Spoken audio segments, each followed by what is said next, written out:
بسم الله الرحمن الرحيم الحمد لله رب العالمين والصلاة والسلام على أشرف الأنبياء والمرسلين نبينا محمد وعلى آله وصحبه أجمعين ما بعد. We stopped last week after the first ayah, I'm sorry, not the first ayah. We stopped on An'amta alayhim from Min Hidayat Surah Al-Fatihah, from the benefits and guidance found in Surah Al-Fatihah by Shaykh Abdul Razzaq Al-Badr, Hafidhullah, in the chapter of Al-Qadr, Taqreer al-Iman bil-Qadr.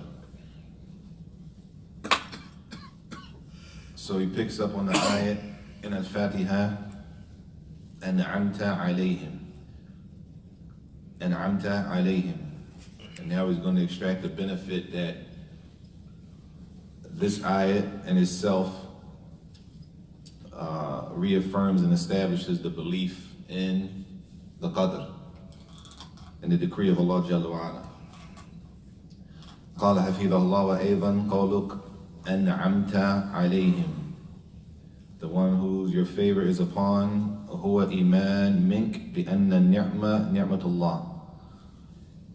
It says also this ayah from Surah Al-Fatihah, it establishes the belief that the ni'mah, the blessing, is to be, or that blessing is from Allah Jalla wa Ala. That the blessing is from Allah Tabaraka wa Ta'ala. All of the blessings that we have, they come from Allah. It says, Sawa'an al-sihha, whether we're talking about health, the blessing of being healthy, or al-mal, or al-mal, wealth, a person's income, or al-hidayah lil-ta'a wal-iman, or we're talking about the ni'mah, the blessing of guidance, and being obedient to Allah, that in itself is a ni'mah. All of those things fall under the ayah, An'amta alayhim, An'amta alayhim,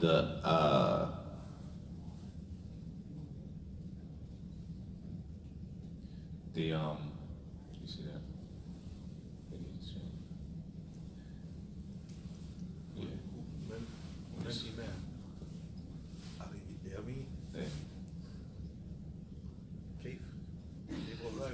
Stand up.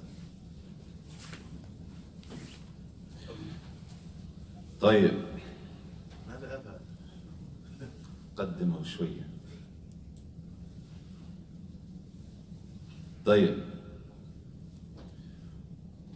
he says, so the favor or the virtues of Allah, the favors of Allah are many, not just material. Not just material, which usually comes to mind, material, like wealth and gain. It could be wealth, or it could be the ni'mah, the favor and the blessing from Allah of having good health.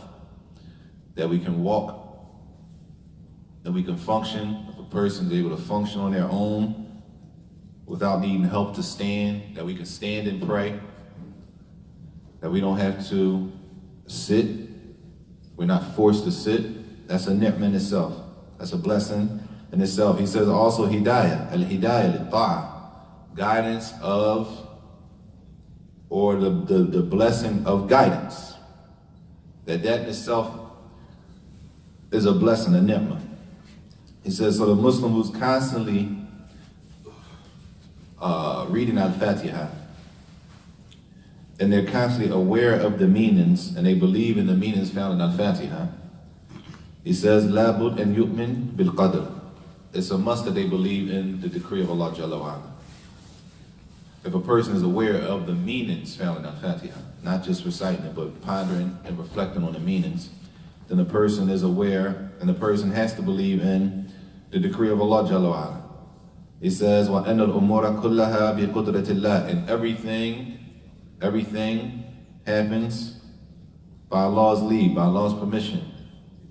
That Allah is able, He has the ability to do everything. مَا شَاءَ اللَّهُ كَانَ وَمَا لَمْ يَشَاء لَمْ يَكُنْ. Whatever Allah willed to happen, will happen, and whatever He didn't will to happen, it won't happen. وَلَا حَوْلَ وَلَا قُوَّةَ إِلَّا بِاللَّهِ الْعَلِيِّ الْعَظِيمِ. And there's no might nor strength except by Allah Jalla wa Ala, the Most High, the Great. And now he brings some benefits of belief in the qadr, some benefits, everyday benefits to the Muslim, or some of the effects of belief in the qadr, belief in the decree of Allah. How does it affect a person? So he says, فَهُوَ يُعْطِي الْقَلْبِ قُوَّةً وَثِقَ بِاللَّهِ. He says it gives a person's heart, it strengthens their heart, and it increases their trust in Allah. It increases their trust in Allah, understanding that Allah is in control of everything, and that He is Al-Hakim, Al-Alim, the All-Wise, the All-Knowing. So when things happen, a person trusts that it only happened by Allah's decree. Therefore, it strengthens their trust in Allah. And it strengthens their relationship with Allah, وَإِقْبَالٍ عَلَى طَاعَتِهِ, and it pushes a person to increase in their worship. And it also وَقُوَّ فِي الْإِفْتِقَارِ إِلَيْهِ وَالْإِلْتِجَاءِ إِلَيْهِ, and it also increases a person's awareness of their need for Allah Jalla wa Ala, knowing that Allah is in control, and knowing that nothing happens except by the permission of Allah Jalla wa Ala. He said it also increases su'ali wahda. It increases a person's asking of Allah alone by himself, knowing that, not that a person couldn't ask another person for help. For example, something that they're able to do. A person has the ability to help them, that, just for example, moving a couch, anything that a person's able to help you, and not that you can't ask for help. But before even seeking help from the creation, asking Allah to make a situation easier, he says that it also increases a tawakkul, alayhi wahda. It increases a person's tawakkul, their trust in Allah. All of this comes from, or benefits from, belief in the qadr, understanding that everything happens due to Allah's decree. So I don't want to forget, I know you probably have a little, you say ask question, but I just want to ask, by you saying that right, that point that you made, Allah put somebody to help you, right? Mm-hmm. And somebody, decree for somebody to help you, to help you facilitate where you're trying to go. Right. So the bounce off what you're saying, and that meant like not just to help just like may help you to try to get a job or whatever. Yeah, you know what I mean? no doubt. Ask that person, Qadrullah. Right. Allah You make dua, Allah might facilitate that through a certain person, okay, that the situation becomes easy. Not because of the person, Allah makes the situation easy, but it's not like that the creation are not, or let's just say can't be helpful. yeah. Of course, we ask Allah to facilitate and make the situation easy, and then He might make it easy and use people in the situation. طيب. It says belief in the qadr, the belief in the pre. It also increases a person talab al-aun minhu, that a person will increase in asking Allah's help, knowing that everything comes from Allah Jalla wa Ala. Wal-ikthar min su'alihi al-hidayah wa-tawfiq was-sadad. And a person, that helps a person increase in asking Allah for guidance, knowing that Allah is the one that guides. And whoever He guides, that none can misguide him. So it'll increase a person in asking Allah for the tawfiq, for success, and being upright, and being on the straight path. أيضاً قوة العبادة والطاعة. It also helps a person increase in their worship, knowing that we are all in need of Allah, that it should push a person and increase a person to turn back to Allah, to recognize their need of Allah Jalla wa Ala. وقوة الصبر في المصائب. Belief in the qadr. And this is where a lot of us are tested. It says it should strengthen a person's patience in times of difficulty. When things are difficult, that belief in the decree of Allah should increase a person's patience. That a person has sabr. He says, لأن من يؤمن بالقدر يعلم أن ما أصابه لم يكن ليخطئه. Whoever believes in the qadr, if we believe in the decree of Allah Jalla wa Ala, then we know that whatever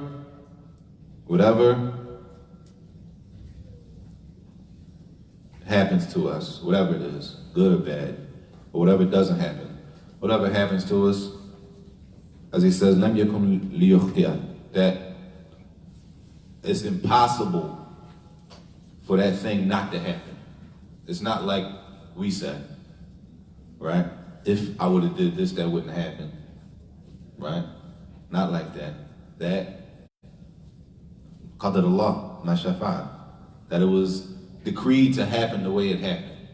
It was decreed to happen like that, right? That it was decreed to take place the way it took place. That whatever happens to us, that it's impossible that we could have avoided it. That we could have avoided it. It happened like that for a reason. Not the belief that people say that things just happen, which may not always be meant like that, but it may be an accident from us. We may not have meant to make that left turn. I really wanted to make it right. I was talking on the phone and I made a left by accident. But all of that is still under the decree of Allah. That nothing escapes the decree of Allah Jalla wa Ala. He says, وَأَنَّ مَا أَخْطَأَهُ لَمْ يَكُنْ لِيُصِيبَهُ. And whatever misses a person, whatever doesn't strike a person, whatever a person doesn't go through, then it wasn't meant for them to go through it. And this is why, as he's going to talk about today, that we don't question the decree of Allah. We don't question why, which is common. We don't question why people die at a young age. Why them, they were so young. That's not a question, as that's a question on the decree of Allah Jalla wa Ala. You with me? That is definitely from the decree of Allah. It might be a sad situation, not that it can't be sad, right? Not that people are sad, it might be death, it's hard, all of that's understood, but we don't say why.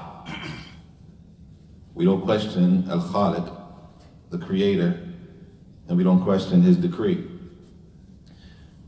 طيب. He says, كما قال تعالى ما أصاب من مصيبة إلا بإذن الله. And no person is afflicted with something except by Allah's permission. وَمَنْ يُؤْمِنْ بِاللَّهِ يَهْدِ قَلْبَهُ. And whoever believes in Allah, then Allah will guide their heart. And so with At-Taghabun, the 11th ayah. طيب. He says, فَالْإِيمَانُ بِالْقَدْرِ مِنْ أَسْبَابِ هِدَايَةِ الْقُلُوبِ إِلَى كُلِّ خَيْرٍ. And then he brings a hadith of the Prophet ﷺ. And this is a strong hadith that also strengthens a person's belief in the qadr. And it should make us comfortable accepting the qadr, the decree of Allah, whether it's for us or against us, whether it's good or it's bad, whether it's something that's pleasing to us, right? Or if it's something that might be bitter, as we say, a hard pill to swallow. It's a rough hit. Even if it's a rough hit, right? According to this hadith, is khayr for the believer. As the Prophet ﷺ said, is it ajaban li'amr al-mu'min? Amazing is the affair of the believer. Inna amrahu kullahu khayr. That everything that the believer goes through, the one that believes in Allah and His Messenger ﷺ, everything that the believer goes through, in it is good, khayr. وَلَيْسَ ذَلِكَ لِأَحَدٍ إِلَّا لِلْمُؤْمِنِ. And that situation of anything that happens is good for that person is only for the believer. As the Prophet ﷺ said, this hadith in Sahih Muslim, that the khayr in everything is restricted to the believer. طيب. Then he said, alayhi salatu wasalam, إِنْ أَصَابَتْهُ سَرَّاء شَكَرَ وَكَانَ خَيْرًا لَهُ. If something happens that pleases him or her, something from khayr, some goodness happens, he says, shakara. Then they thank Allah. So if it's some khayr, some goodness that happens, they thank Allah, and this is from khayr, this is goodness. Because shukr, thanking Allah, is from worship. It's from ibadah. So if Allah blesses a person with something, they turn around and they do more worship, which is khayr on top of khayr, which is goodness on top of goodness, right? That if a person, Allah blesses a person with something, it could be whatever. Children, a newborn baby, alhamdulillah, person thanks Allah, right? That's khayr on top of khayr. That a person even turns around and is thankful. That's a ni'mah in itself to be thankful. That's a blessing in itself that a person is conscious enough and thinking about Allah to thank Him. He says, وَإِنْ أَصَابَتْهُ ضَرَّاء صَبْرَ وَكَانَ خَيْرًا لَهُ. And if a person is afflicted with some type of hardship, then they're patient with their hardship, and in that patience is reward, so it's still good for them. So either way, if it's from khayr, some goodness that happens, it's khayr, it's good. A person has something from the dunya, right? A new job, a new car, a new something, right? And a person is happy about it. The first thing they do, alhamdulillah, right? They thank Allah. That's khayr because that's from ibadah. Even thanking Allah is from ibadah. That's more worship, right? And then if a person is tested with some hardship, that they're patient when that hardship comes to them. They're patient, as the Prophet ﷺ said, that when they're patient, that's good for them. Patient with difficulties is khayrun lahu. And that hadith is in Sahih Muslim. So the believer, fi kulli ahwalihi multaji'un ila Allah. So the believer is always returning back to Allah. Always. إِذَا كَانَ صَحِيحًا مُعَافًا أَوْ غَنِيًّا يَحْمُدُ اللَّهِ. If a person is healthy, they should be thanking Allah. If a person is up, as we say, right? Not necessarily rich, but a person is doing, Doing fair. they doing fair, alhamdulillah, right? And if they doing real good, alhamdulillah. In either case, that they praise Allah. But at the same time, إِذَا كَانَ مَرِيضًا يَصْبِرْ وَيَسْأَلَ اللَّهِ. But if a person is sick, for example, right? Sickness is difficult. But even in that time of difficulty, that the person is patient with that sickness. And he says on top of that, because the Prophet ﷺ said if a hardship comes, that they're patient, and that's good for them. He says on top of that, يَصْبِرْ وَيَسْأَلَ اللَّهِ. That they're patient and they ask Allah. They return back and ask Allah to make it easy. To make it easy for them. وَإِذَا كَانَ فَقِيرًا يَدْعُ الرَّبَّ بِالدُّعَاءِ. And if a person is not doing that well financially, right? It don't necessarily mean that you got to hit rock bottom, right? A person might be struggling. They're not doing as well as they were doing before. It's a little rough now. It says that they pray, that they ask Allah, they make dua. He said, but dua al-ma'thur. I know Rasulullah sallallahu alaihi wasallam, with the authentic dua narrated on the Prophet sallallahu alaihi wasallam. Now, there's another chapter at the end of this book, which is important because throughout the whole book he mentioned, I don't know how many, I didn't count them, but he mentioned a lot of different du'as throughout the book. And this is another one, that if a person is, if a person is, as he says, إِذَا كَانَ فَقِيرًا يَدْعُو رَبَّهُ بِالدُّعَاءِ الْمَأْثُورِ عَنْ رَسُولِ اللَّهِ صَلَّى اللَّهُ عَلَيْهِ وسلم. The hadith is in Sunan al-Tirmidhi. But there's another chapter, بَيَانَ مَكَانَةُ الدُّعَاءِ, clarifying the status or the position of dua, of making dua in Islam. Point being, there's a lot of du'as mentioned throughout the book that we have to use them. We have to use these hadith as the Prophet ﷺ instructed us to. And as was his sunnah, that he would make dua for specific things based on the need, And that's why those books like Husn al-Muslim is a dua for almost everywhere you go. During the day, during the night, during the middle of the day, inside the masjid, home, at work. It's a dua connected that keeps a person constantly in the remembrance of Allah Jalla wa Ala. Tayyib. Now he talks about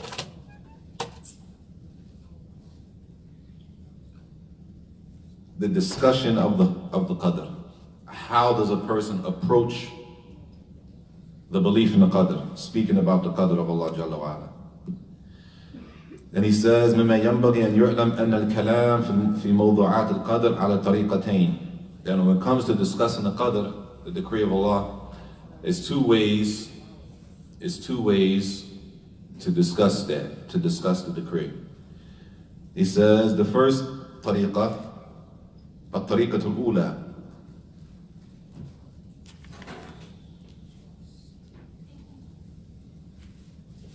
in this طيب, it says أن يكون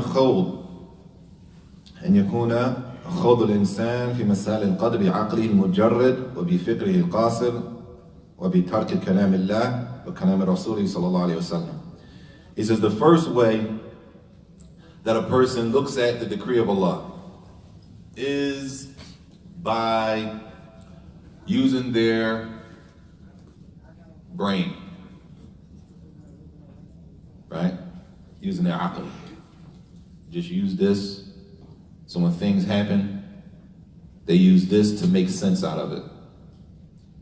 If it doesn't match here, then what? They could possibly have a problem with it. Using their aql, as he says, al-mujarrid wa fikrihi al-qasid, and using his limited knowledge and ability to figure out or have the answers to everything. He says, and with that, they leave off the speech of Allah and the speech of the Messenger sallallahu alaihi wasallam. He says, فَيَضَعُ الْقُرْآنِ وَالسُّنَّةَ جَانِبًا ثُمَّ يَخُوضُ بِعَقْلِهِ وَبِفِكْرِهِ. So they put the Quran and the Sunnah to the side, and they just use their own intellect. Right? Is that a problem? Huh? Why? Because a person might say, well, Islam doesn't let y'all use your brain. Not at the expense of the Quran and Sunnah. Like you said, using your own intellect, which is limited, you're going to put that off to the side and ignore the kalam of Allah subhanahu wa ta'ala? Ignore the speech of the Creator. To put a person's limited intellect, as everybody's level is different, number one. Number two, it's restricted. Knowledge is restricted. The knowledge of the human being is restricted. So to use that, as he says, to use that alone without the text, without the Quran and the Sunnah. This is the first tariqah. This is the first way that people deal with the qadr, by using their intellect in front of the Quran and Sunnah, before the text, before the Quran, before the statement of Allah, the statement of the Messenger sallallahu alaihi wasallam. He says, فَهَذَا بَاطِلٌ وَالضَّلَالٌ وَلَا يُفْضِي بِصَاحِبِهِ إِلَّا إِلَى الرَّدَى. He said this technique, to use it like this, is misguidance. And it's going to cause a person to go astray. He says, for example, now he gives a picture of what would that look like. And some of this we spoke about the other day, actually. At the Dawah Day. This came up at the Dawah Day the other day. Some of this stuff. He says, من ذلك أن يخوض المرء في مسائل القدر على وجه الاعتراض على الله وعلى قدره وعلى أحكامه.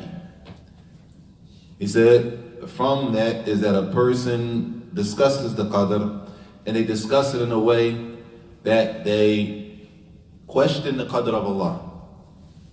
And they question the rulings of Allah Jalla wa Ala. مثلا كأن يقول قائل عياذ بالله. He says, for example, a person may say, and we seek Allah's protection from these type of statements. He said, a person may say, لماذا فعل الله كذا وكذا. Why did Allah do that? Right? Person questions Allah. Why did Allah do that? Why did he do that? وَلَمْ يَفْعَلْ كَذَا. Why did he do that instead of doing it like this? Right? A person who may not understand, a person who may not understand word problems. They're not very good at heavens and earth. A khaliq, say, why do you do it like this instead of doing it like that? Right? Using the aql, it doesn't make sense to me, or it doesn't make sense to that person, so they cut them, they put themselves or their brains or their, it says, or وَلِمَاذَا قَضَى اللَّهُ بِكَذَا وَلَمْ يَقْضِي بِكَذَا. It said, or a person may say, why did Allah decree for this to happen instead of it happening? Right? Especially if somebody was loved, people loved the person. A lot of people loved them. Because people love them don't mean that they were good people. Don't mean that they were upright. Don't mean that they were obedient to Allah. But people love them. People love them. Anything happens, they die. And a lot of times people say he was a good person or she was good. They were good. And you hear this from Muslims. Why? Which shows the level of a person's knowledge of the qadr.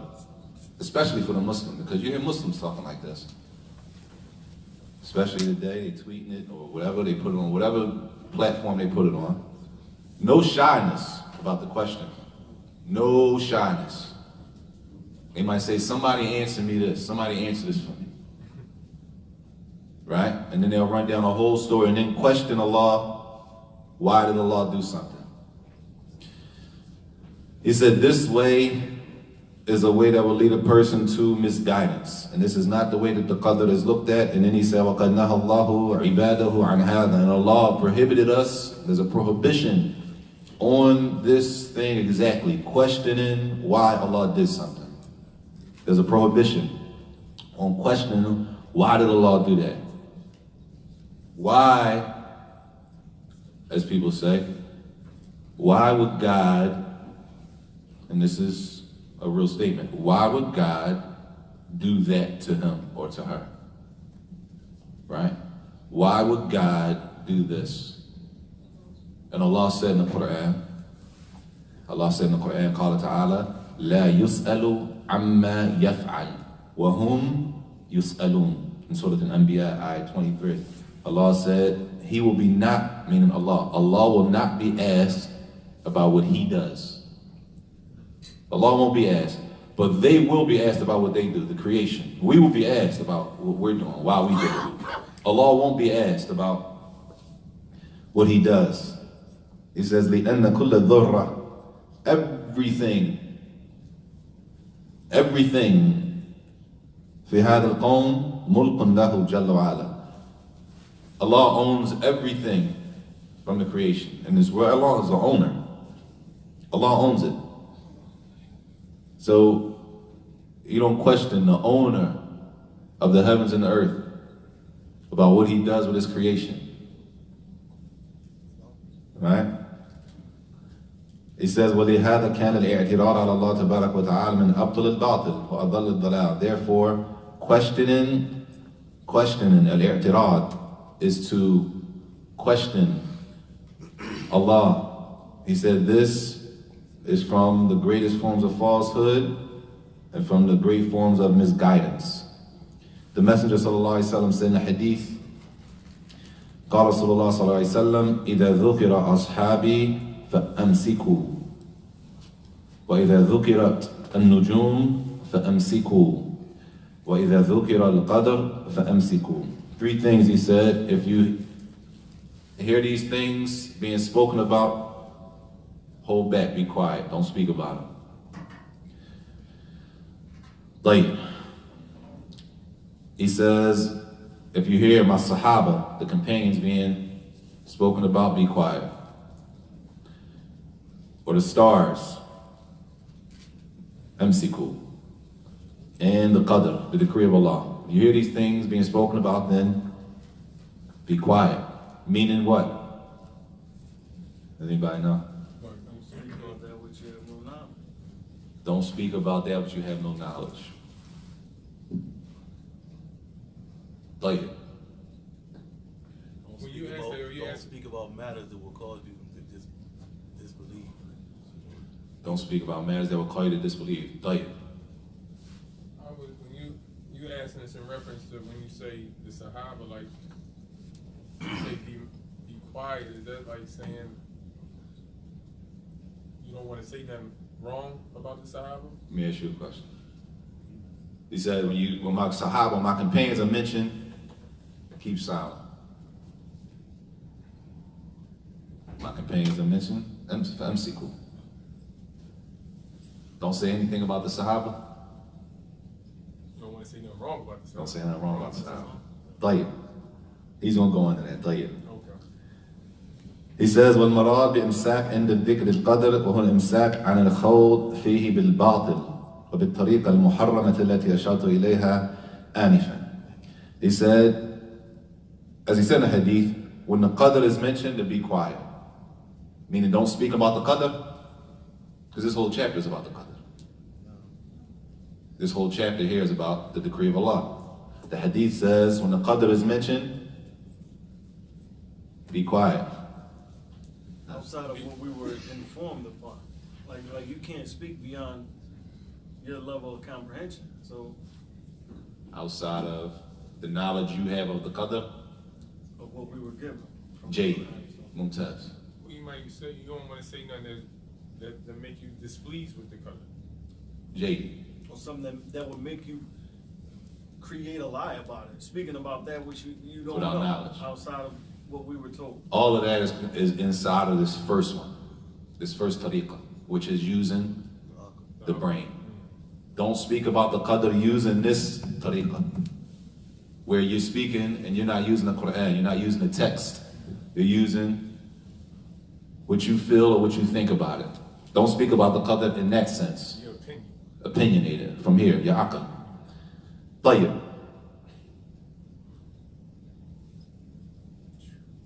He says, وَمَنْ حَاوَلَ بِعَقْلِهِ الْقَاصِرِ وَفِكْرِهِ الضَّعِيفِ أَنْ يَكْشِفَ هَذَا السِّرْ لَا يَصِلُ إِلَّا إِلَى الضَّلَالِ وَالضِّيَاعِ. It says, firstly, there's a statement from one of the Salaf, Al-Qadr Sirrullah Jalla wa'ala. The Qadr is from the secrets of Allah Jalla wa'ala. Nobody knows. This is from Allah's hikmah, His wisdom, His knowledge. That we don't have knowledge of why things happen. We know it's the Qadr of Allah. Sometimes Allah may tell us why. There might be a reason. Maybe the reason is not mentioned. That something happened in the past. But we accept the qadr as it is, the good and the bad of it. It says, and whoever tries to figure it out with their weak aql, then it's going to lead them to misguidance. It's going to lead them to misguidance. طيب. The hadith also says,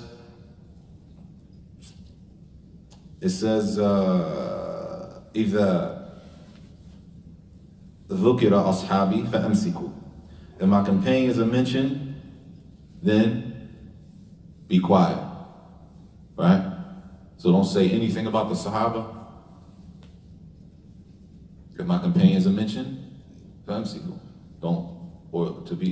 Be quiet if the companions, if the Sahaba are mentioned. So what's understood is that we don't say anything about the Sahaba. We can't speak about the companions, according to the hadith. Huh? So how do we understand the hadith? Using this. Meaning you think it from here without using the Quran and Sunnah. جيد. طيب. Using the Quran and Sunnah, if we use the Quran and Sunnah to speak about the Sahaba, right? If we use the text to speak about the Sahaba, the companions, then that will prevent us from doing what? Lying on them, slandering them, saying anything negative. If we use the Quran and the Sunnah, the text will prevent us, right? And it will protect us from saying anything negative about the companions. And this is why I mentioned this, because it falls under this first tariqah of using this and leaving the text.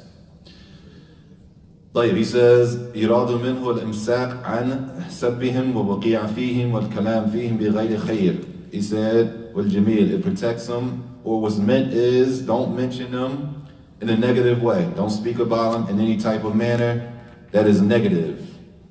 So it doesn't mean don't speak about the companions at all. فَلَا يَنْفِي ذِكْرَ الصَّحَابَةِ بِمَنَاقِبِهِمْ وَفَضَائِلِهِمْ. It doesn't mean that we can't talk about the virtues of Abu Bakr and what the Sahaba went through and the good things that they did. كَمَا جَرَى عَلَى ذَلِكَ الْمُحَدِّثُونَ فِي كُتُبِهِمْ الَّتِي صَنَّفُوهَا. As the ulama of hadith, they filled their books with the virtues of the Sahaba, those chapters, the virtues of the companions, the virtues of the 10 promised paradise, the virtue of Aisha, radiallahu anha, the virtue of Khadija, right? All of those texts where they mention the benefit or is mentioned, the companions are mentioned in a positive light.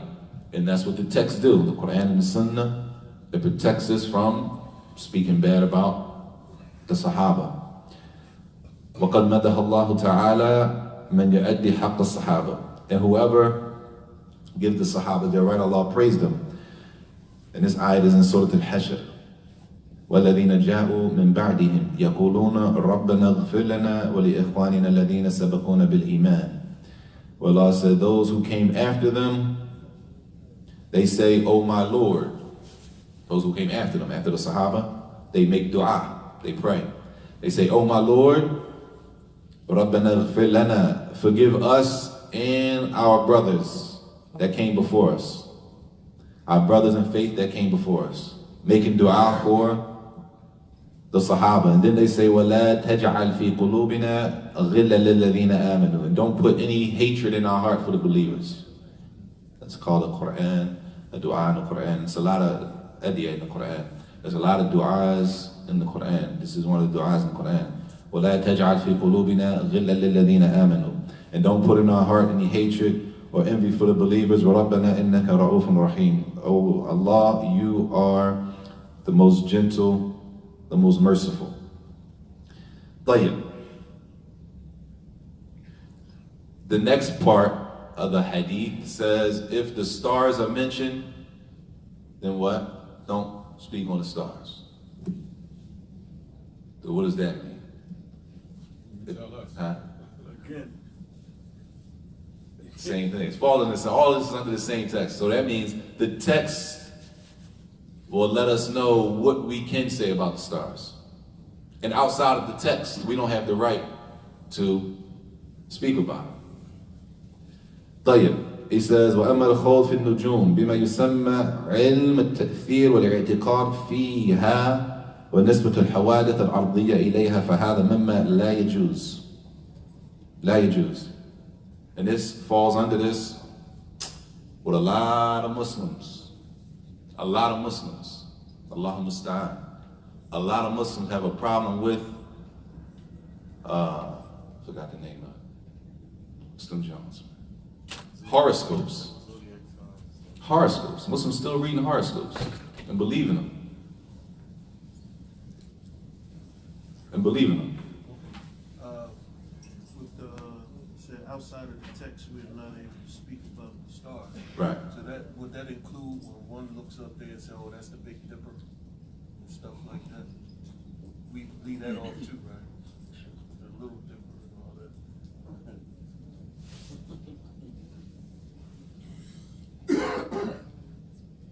that. Daqiqa, hold on 1 minute. Okay, sure. Because this might answer without me. Tayyib. We're going to get to that, inshallah. Tayyib. He says the belief in to attribute to the stars, something happened and they attribute it to the stars. That whole idea about astrology, right? The belief that because I was born or this, all that kind of stuff, that this is not permissible in Islam. This is not permissible in Islam. والجائز من علم النجوم والاستدلال بمواقع النجوم على التحديد اتجاه القبلة وعلى معرفة المسير. What's permissible in Islam regarding the stars is what comes in the text. Anything outside of the text is not permissible. طيب, what are the things that are mentioned in the text? It says, والجائز من علم النجوم, what's permissible regarding the stars is using the stars بمواقع النجوم على تحديد اتجاه القبلة, using the stars for direction. Direction. Now you asking about naming them. Allah, naming them. But is the Big Dipper used to determine direction? Right? Big Dipper, Little Dipper. They use for that realm of direction is one of the reasons for using the stars. You with me? طيب كما قال تعالى وبالنجم وهم يهتدون. And with the stars they are guided. They are guided by the stars. And Surah Al-Nahl, ayah number 16. طيب. He says, وعن قتادة قال. Does anybody know who Qatada is? Qatada? One of the people who does tafsir. Jade. That's, yeah. Qatada is one of the famous imams of tafsir. His name is all through the books of tafsir. Qatada. قال قتادة. Qatada said, رحمه الله إن الله تبارك وتعالى إنما خلق هذه النجوم لثلاث خصالات. That Allah created the stars for 3 reasons. One reason, anybody know? Yeah, you are. رجوما للشياطين. Missiles to drive away the shayateen, the devils. The other one for direction and Lamps, light. yeah, what would that be considered? Beautification of the sky. Zina. طيب.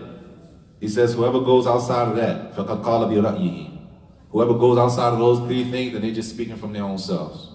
They're just speaking their own opinion. He says وَقَدْ أَخْطَأَ حَظَّ. And they made a mistake. They went outside the text. Regarding the stars, they made a mistake. وَأَضَاعَ نَصِيبًا. فَتَكَلَّفَ مَا لَا عِلْمَهُ بِهِ. And he's spoken on something that they don't have any knowledge of, whoever goes outside of those 3 things. Point of that whole section is that even when dealing with the qadr, that a person stays in the bounds and they look at the qadr based on the text, the Quran and the Sunnah, not based on just their own brain or their own intellect. A person might think they're, mashallah, sharp. They score high on the IQ test. So the fact that they scored high on the IQ test, they can question now the creator of the heavens and the earth of why he did something. He says this tariqah, this approach is an approach that will lead a person to misguidance. طيب. The second, الطريقة الثانية وهي الصحيحة. The second approach to the qadr أن يكون كلام الإنسان في مسائل القدر على الضوء الدليل. That a person's speech regarding the decree of Allah is based on dalil. It's based on text, proof. طيب. فقد دلت النصوص على أن العبد لا يكون مؤمنا بالقدر حتى يؤمن بمراتبه الأربع. It's in the text show. And we might say this for next week, because it says 4. I prefer to do them all together.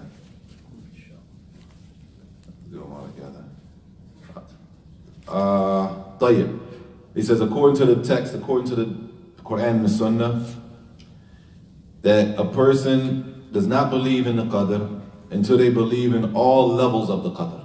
A person does not believe in the decree of Allah until they believe in all 4 levels of the decree. التي دل عليها كتاب الله وسنة محمد وسنة رسوله صلى الله عليه وسلم. The 4 levels of the qadr, but we'll do those next week inshallah. That a person has to believe in all 4 levels of the qadr. And this, inshallah, this will make it, belief in the qadr makes a lot of things easier to digest. Especially when things are difficult. Understanding that nothing happens by accident, good or bad. It's not haphazard.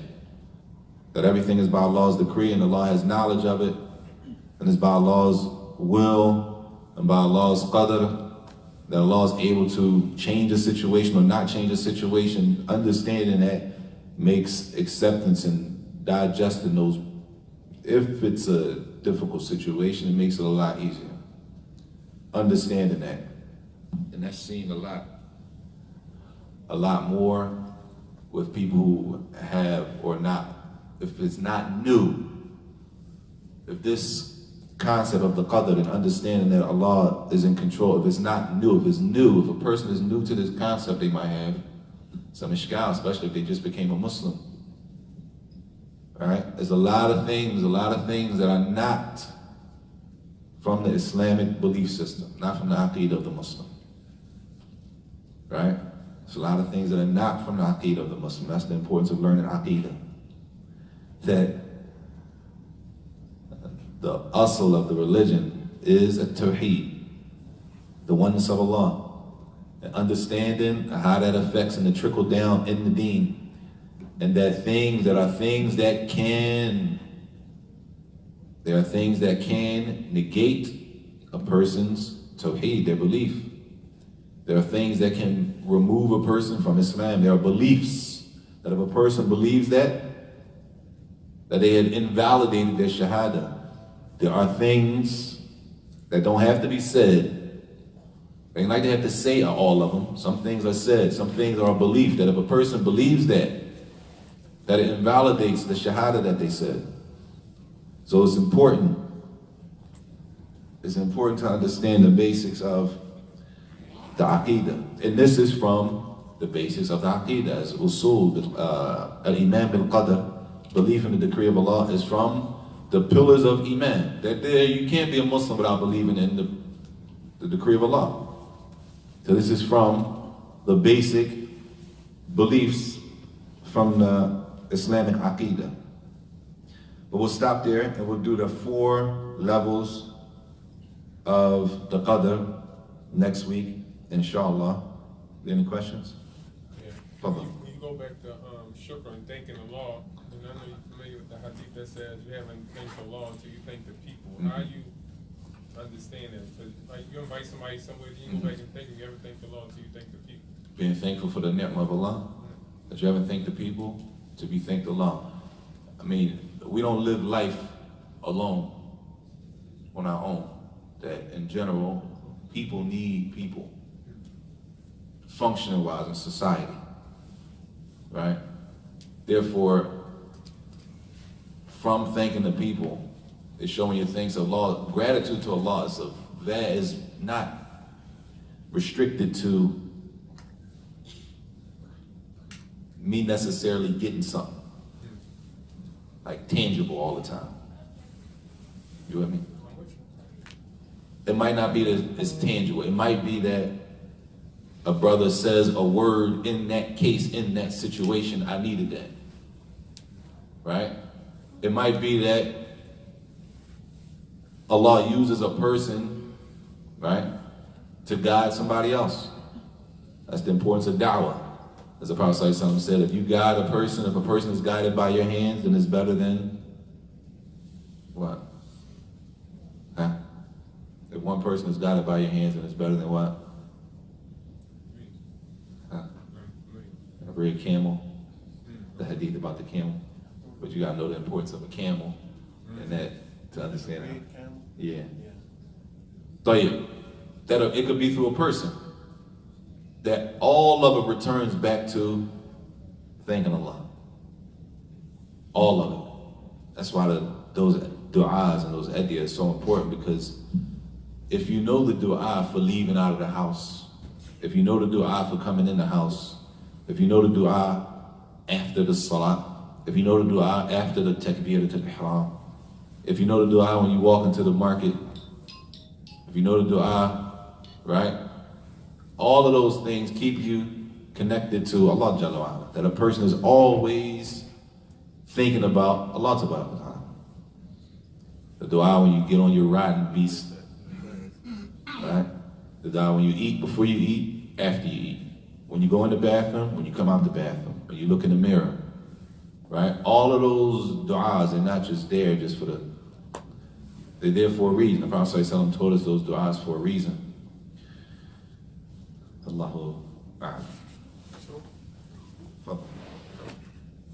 no, so I just wanted to know, right? Because I was reading something about rainbows. I looked up a hadith about rainbows, right? Mm-hmm. So, because we was talking about the stars, so I think this might go underneath that category.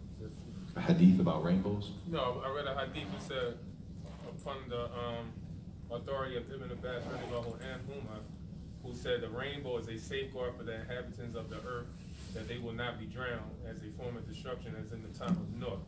And the Milky Way is the door of the heavens, and the splitting of the heavens will begin from it on the day of judgment, collected by Imam Bukhari in his Adabul Mufrad, Sheikh Al-Bani declared Saajid.